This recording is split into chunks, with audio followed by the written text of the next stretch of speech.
And welcome to the regularly scheduled meeting of the Board of Public Works. Today's Monday, October 22nd, 2018. Commissioner Garcia, Vice President Repenning, Commissioner Davis, Commissioner Jacinto are present. Vice President Repenning, we do have a quorum. May we start with your introductions, please, starting with Bureau of Contract Administration. Bureau of Contract Administration, Brett McReynolds. Good morning, Ramzi Sawaya, Bureau of Engineering. Good morning, Shram Kargani, LA Sanitation. Good morning, Asad Al-Najjar, Bureau of Street Lighting. Good morning, Lance Owishi with the Bureau of Street Services. Good morning, Lori Rittenberg, City Attorney. Fernando Campos, Executive Officer, Vice President Repenning. We do not have any speaker cards under general public comment. We also do not have any commentary under the Neighborhood Council comment section. We did not receive any speaker cards on any of the items for today's agenda as well. Thank you, Dr. Campos. Is there a second to my motion to approve the minutes of our meeting of Monday, September 24th, 2018? Seconded by Commissioners Davis and Garcia. Those minutes will be approved. I'm going to go ahead and close public comment, and I'm going to close Neighborhood Council comment. And let's go ahead and take agenda item number 4, which is an administrative item.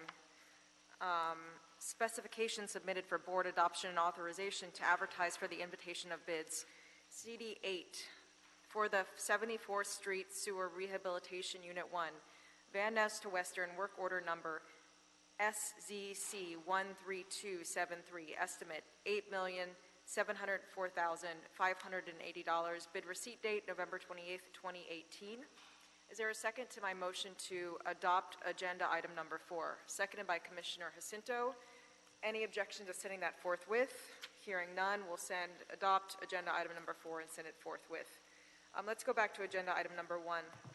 In Council District 8, task order solicitation, Algon Sutton Recreation Center Pool. Recommending the board authorize the city engineer to issue a revision of the task solicitation number 17-051A to Geocon, increasing the budget authority from $45,000 to $115,000 for geotechnical observation and testing services during construction.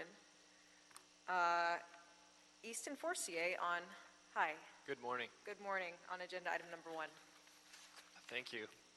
So Geocon is one of our 11 consultants on our current Bureau of Engineering's pre-qualified on-call list for geotechnical and environmental consulting services. They were initially awarded this task for $45,000, and there is a board report, transmittal number 1, associated with that. It's important to note that this, the pool project itself, there was a demolition phase prior to the current construction. The demolition was performed by a previous contractor and included the demolition of the previous pool as well as excavation of the new pool. The current project includes construction of the new pool, pool pump room, splash pad, shade canopies, stadium lights, benches, fences, and installation of new utilities. It's active in construction. It was awarded in the amount of $6,388,000 and has an estimated construction completion date of September 2019.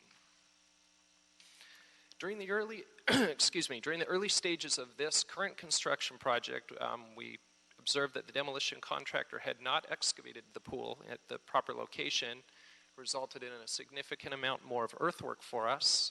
There was also a recent water main break. It occurred in July, and that resulted in a lot of the soil was impacted over a relatively big area, and that again resulted in more earthwork for us. And lastly, there have been some design changes as well, including the addition of a long and deep sewer trench, and obviously that results in more earthwork for us as well. This revised task is subject to the requirements of the Business Inclusion Program.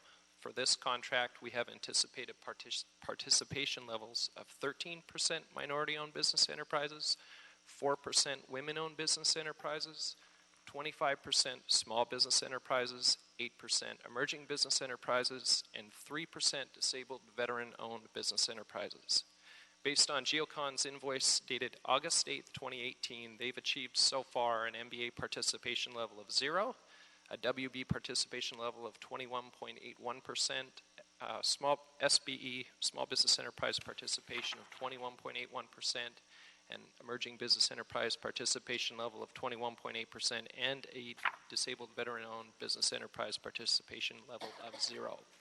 They are going to exceed our anticipated levels, and they are pledging an MBE participation level of 13, WBE participation level of 12%, SBE participation level of 25%, EBE participation level of 25%, and a DVBE participation level of 3%. They have three sub-consultants they plan to use, and again, the majority of the work is geotechnical observation and testing. This is a Rec and Park project, and the funding for this task order is provided by Rec and Parks, and they've approved it already. Any questions?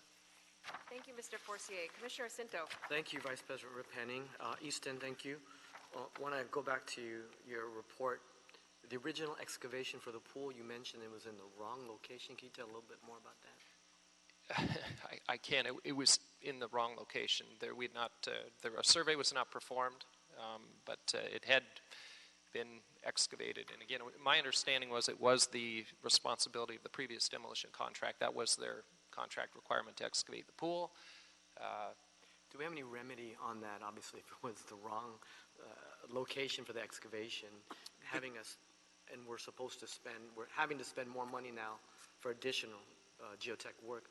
What is our remedy regarding the previous demolition contractor? I'd have to get back to you on that one, because I don't know. If there are any errors or omissions, or just basically they dug in the wrong place, that's kind of a significant thing, and I want to report back, please, on that. Agreed. Certainly. Yeah. Thank you. Commissioner Garcia. I want to echo Commissioner Jacinto's request also, because that's a significant error. We dug in the wrong place. The previous demolition company, you said that it was their scope to do that. Were they also contractors, or was this in-house? They are a Rec and Park vendor. Okay. Yeah, I want to hear the full report too of why we missed a survey or why we excavated in the wrong place, because that's significant. Yeah. Okay, thank you. Any chance of getting this pool done for next summer? If it were up to me, I'd say yes. Got to ask. Yeah, you know? no, it's a valid question. I hope so. If there's anything I can do, I will. Yeah, I mean, it's like kind of, like we are opening it in September. It's just when things start to cool off. But I'm glad to hear that it's moving forward. And with Commissioner Davis. Yeah, I wanted to ask, I know that both commissioners have expounded upon exploring what happens in these cases of omissions and errors. What is our normal practice in these kinds of situations? Obviously, we're in the business of doing construction, and obviously there will be on occasion an occasional error. What is our usual practice and procedure when those kinds of things occur? In other words, is there a circumstance where the insurances will kick in and pay for it as opposed to it coming out of our budget? What are the practices and procedures when we have these kinds of errors that occur on occasion? Again, maybe I'm speaking out of turn. To the best of my knowledge, this project was managed by the Bureau of Engineering, the construction management. However, it does get complicated when we aren't involved in the Bureau of Contract Administration, and particularly, like I was saying, with the Rec and Park vendor. We don't necessarily always have the control, I think, that we'd like to with that situation, but again, I'm not.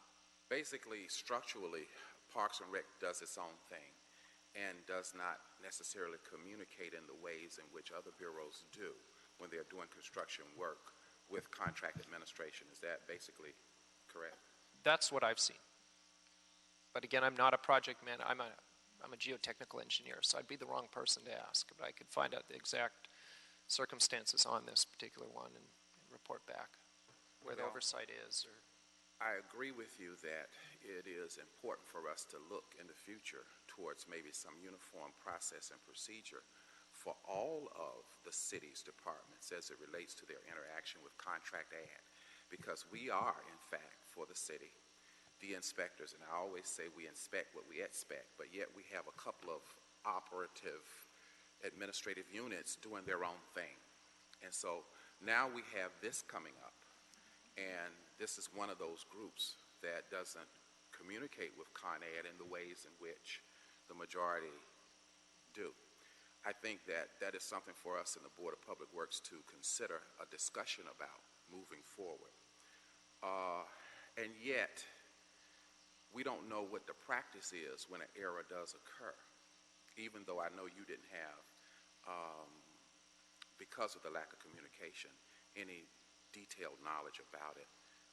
It just would appear, as was raised specifically by Commissioner Jacinto, that in some of these circumstances across the board, that there ought to be some opportunity for the insurance to kick in if in fact there was an error, but we don't know the details. So I appreciate your response, and I think that our colleagues here on the board certainly want to have that discussion moving forward. Thank you so much for your response. Would it be possible to not hold up this board report for it, though?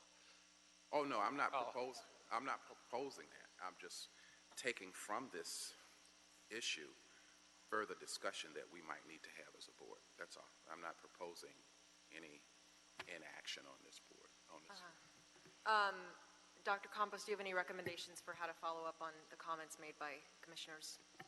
Absolutely. I would recommend that this board take action on this item before you today, and then I can follow up with the Bureau of Engineering and Easton separately, and then we'll put that on the agenda and bring it back to this board. Okay, thank you. With those recommendations, Commissioner Jacinto has made a motion. Commissioner Garcia has seconded the motion, and that will be adopted today. Are there any objections to sending that forthwith? Hearing none, we'll send that forthwith. Thank you. Thank you. Okay, agenda item number 2 is in Council District 4, Bureau of Contract Administration and Bureau of Engineering, Mount Lee Drive, 1/3 mile NO. What does that mean, NO? North of Mulholland Highway bulkhead replacement. Thank you. Recommending the board accept this contract. Brett McReynolds. Good morning. Good morning. Brett McReynolds, Bureau of Contract Administration. Yes, this is for the acceptance of the Mount Lee Bulkhead Project in CD4. On May 25th, 2017, this contract was awarded to John S. Meek on a competitive basis using the board-approved geotechnical on-call list. The award amount was $307,428. The work basically, the bulkhead that was up there was an older wooden bulkhead that dated probably from the 20s or 30s. This work was replacing that bulkhead and also doing some improvements with the streets, in addition to that, like some berms and things like that with asphalt paving. One change order was issued decreasing the contract by 10.10% above the award or below the award amount, and the total cost of the contract was $276,366.68. All work was completed, including final corrections, on January 17, 2018. Contract is an emergency contract, so thus no specific MBEWB goals, and the contractor has complied with EEO and labor requirements. There are no disputed funds, so I'm asking for the acceptance. Any questions? Hearing none, I'll go ahead and make a motion on agenda item number 2, seconded by Commissioner Davis. The item will be adopted. Any objections to sending it forthwith? Hearing none, we'll send that forthwith. Agenda item number 3 in Council District 9, Project Labor Agreement, North Outfall Sewer Rehabilitation Unit 4. Recommending the board add the Department of Public Works Project Labor Agreement to this project. Ian Montiel. Morning all, Ian Monte from the Bureau of Contract Administration, also representing the Bureau of Engineering as it relates to this joint board report. Both the Bureaus of Contract Administration and Engineering both recommend adding the Department of Public Works Project Labor Agreement to the North Outfall Sewer, or NOS, Rehabilitation Unit 4 project. This project is located between the intersections of West 41st Place and Trinity Street, and then it's going to extend north to an alley directly south of the intersection of West 23rd Street and Trinity Street as well. This project is located in South Los Angeles, zip code 90011, within Council District number 9, as previously stated, and it has an estimate of $50 million of construction costs. So just a little bit more of the scope of the work, and I'm actually going to read this because I don't know all of this by heart. This is an 18-city block sewer rehabilitation project that will include sewer removal, replacement, and restoration. Rehabilitation consists of removing existing sewer maintenance holes and replacing them to restore sewer structure integrity, and adding new sewer maintenance holes to allow future sewer operation and maintenance. The project scope includes installing over 6,000 feet of tile-lined, multi-sized, semi-elliptical pipe and a variation of maintenance hole construction. So with adding the Department of Public Works PLA, it would have a numerous amount of benefits. Three specifically want to talk about is basically this is going to allow quality of work to be done without, do it correctly, without cost overruns. We want to make sure that the work is being done safely by bringing folks that are highly skilled and have a commitment to training to do the work, and also be able to help facilitate issues with labor disputes and grievances without strikes, work stoppages, or lockouts. In addition to those benefits, there's also a benefit of community investment and engagement. The Department of Public Works PLA has allowed a great reinvestment back into the communities as it relates to bringing local residents to work on these projects. And a number of, well, not a number, all of the Department of Public Works PLA projects have created jobs. Based on data of completed work, Con Ed has determined that an average of 13 jobs is created per every $1 million of project cost. So with this particular project of having a $15 million project cost, it's anticipated that this job could generate up to 195 jobs and continue career opportunities. And adding the project labor agreement to this project will undoubtedly make available to include those 195 jobs and career opportunities for local residents, including local apprentices and those that identify as transitional workers. As many know, but if you're not aware, the Department of Public Works Project Labor Agreement, or PLA, as I've been discussing, carries with it targeted hiring requirements. These are not good faith efforts, but targeted hiring requirements of 30% of all the project hours being completed by a local resident. Half, or 50%, of all of the apprentice work being completed by a local resident apprentice, and finally 10% of all the project hours being worked on a given project be completed by someone that identifies as a transitional worker.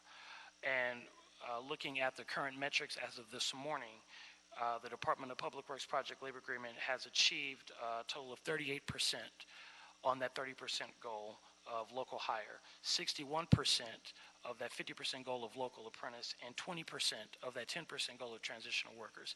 And so adding the project labor agreement to this project will certainly help to keep these metrics going the right way, which is up.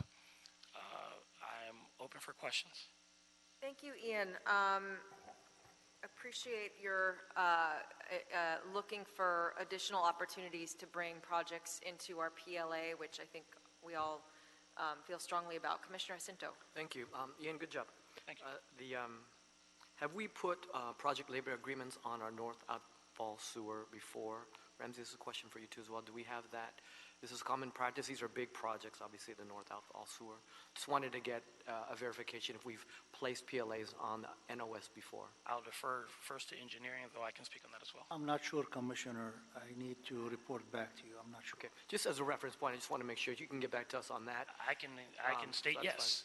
So Okay. absolutely, we put project labor agreements. In fact, there's a project labor agreement on NOS Unit 1. There's one on NOS Unit 6 and 7 together. We have done these on a number of sewer projects. In fact, we'll be briefing Commissioner Davis today on a separate sewer project of potential PLA inclusion. Excellent. So thank you for that clarification. The second thing is that in the past, if I'm not mistaken, we've had various numbers about the number of jobs created per $1 million. Yes.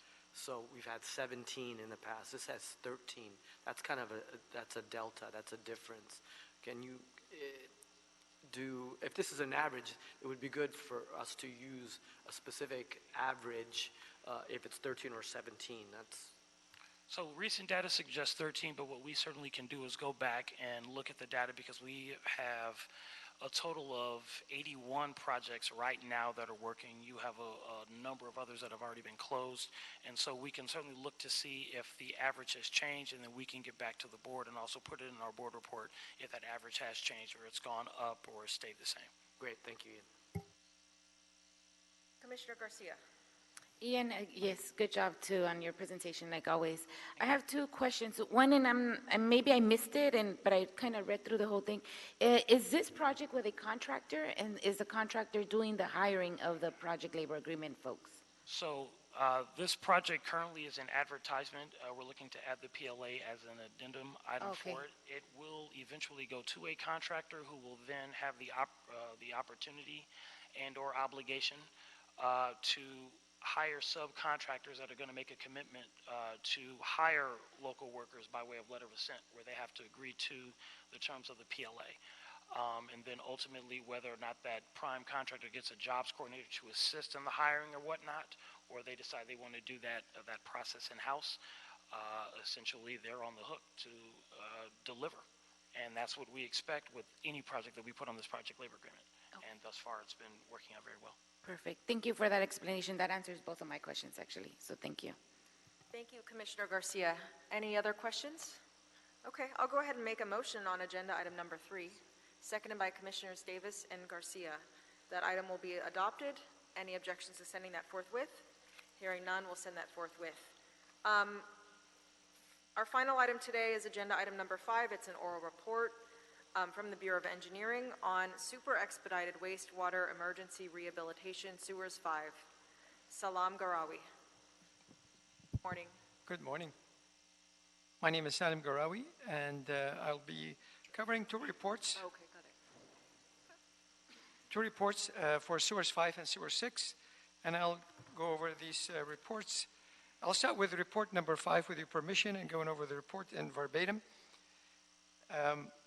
Sewers 5, quarterly report.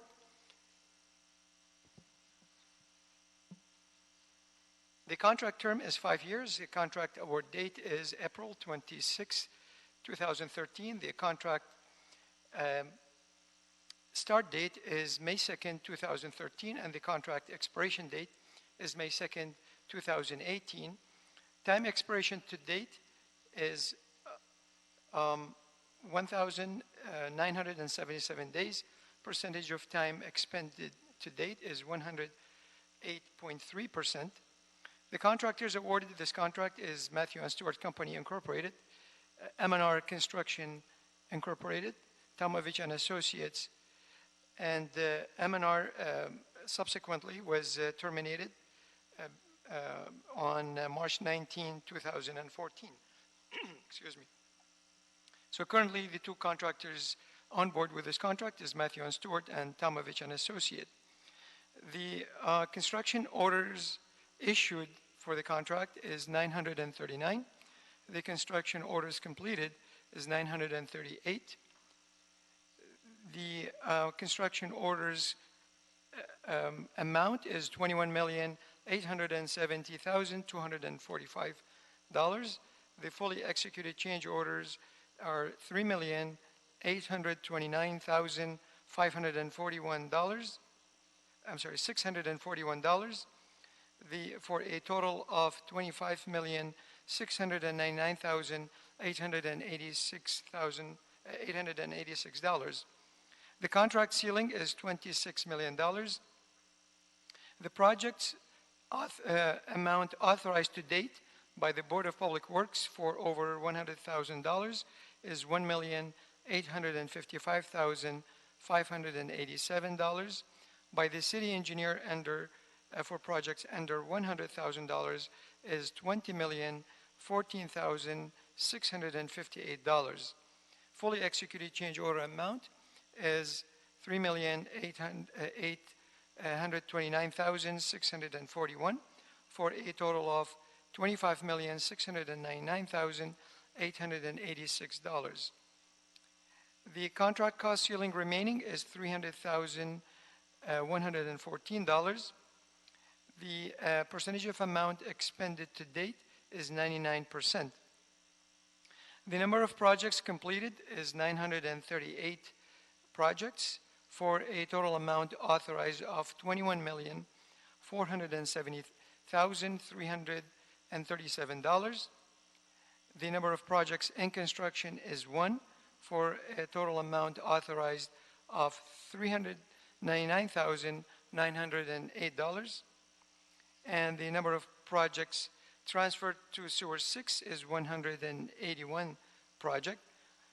For a total number of projects of 1,120 and a total amount authorized of $21,870,245.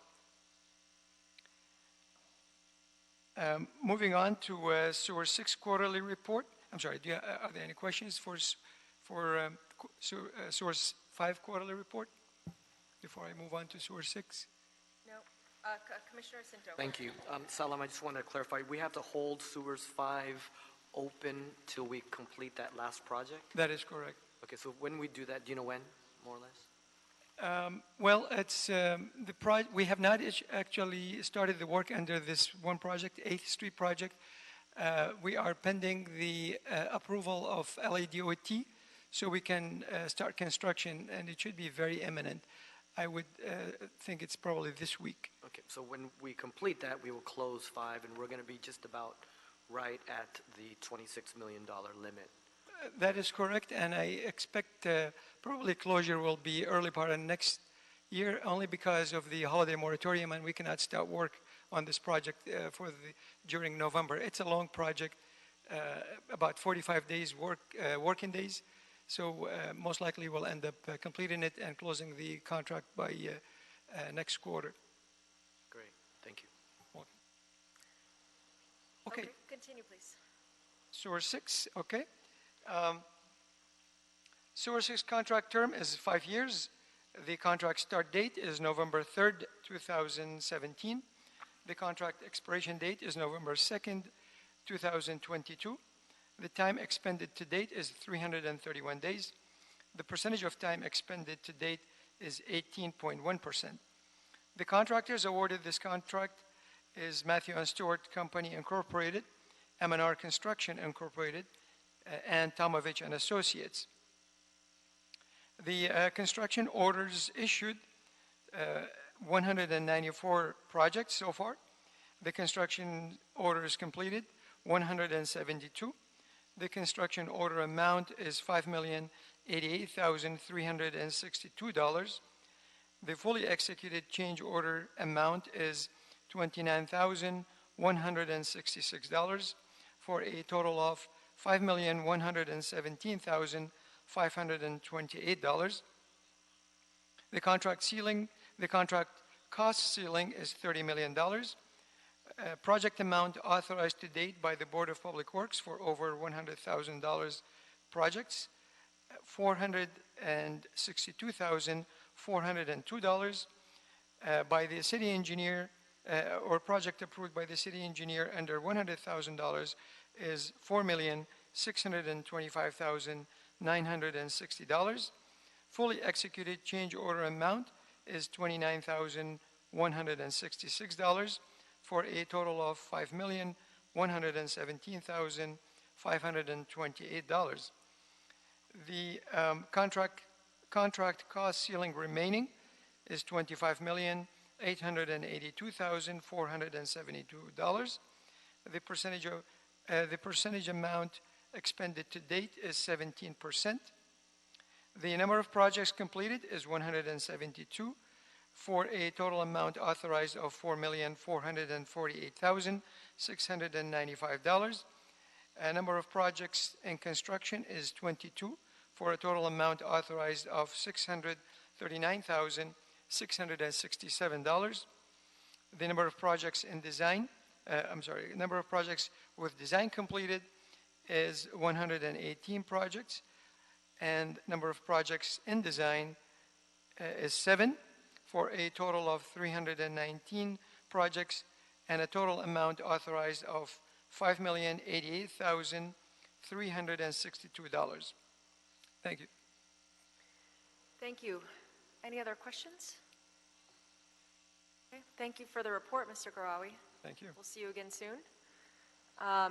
We'd like to adjourn today's meeting in honor of someone that we lost, Commissioner Davis. Thank you, President Repenning. It is my privilege to adjourn this meeting in the memory of Willie Mae O'Connor McClurkin, a long-term resident of Los Angeles who moved here to Los Angeles in the 1940s after World War II. She was a part of the migration of individuals who moved to Los Angeles from the South, and she was attending USC for graduate school when she moved here and met her husband there, Thomas McClurkin Sr., and had 5 children. During her tenure here in our city, she started out as a social worker and then went on to become an educator and worked very hard and put her investment in each of her 5 children, each of whom are achievers in education, in psychology, and in law. She had 2 boys, 3 boys and 2 girls, and one of the girls is an educator with LA Unified School District, one of the administrators in the central office, and one is a psychologist. And each of her 3 boys are attorneys, one of whom, Thomas Jr., was a city attorney. And one of her sons, Charles, happened to have been the chief of staff for the 48th District when I served as the assemblyman for that area in the state legislature. And he currently practices law now in the Long Beach area. Her work in terms of what she did in the Los Angeles Unified School District was only second to the investment, again, that she put in her own children, each of whom continue to today to make a serious contribution to the great city of Los Angeles. She will sorely be missed, and she was a warm and loving person who was not only a wonderful wife and mother and grandmother of 14 children, but she also was a person who believed very deeply in religion. She was a religious person, and she, through her work in education, mentored a lot of disadvantaged children, many of whom worked in the Los Angeles County schools as well as the work that she did with LAUSD. So in conclusion, we will sorely miss Miss Willie Mae O'Connor McClurkin, who lived to be 91 years old, and her life is an example of a person who came to this town, took full advantage of the opportunities, and was very committed and persistent in increasing the quality of life for her family and for others in the city of Los Angeles. Thank you. Thank you, Commissioner Davis. We are so adjourned.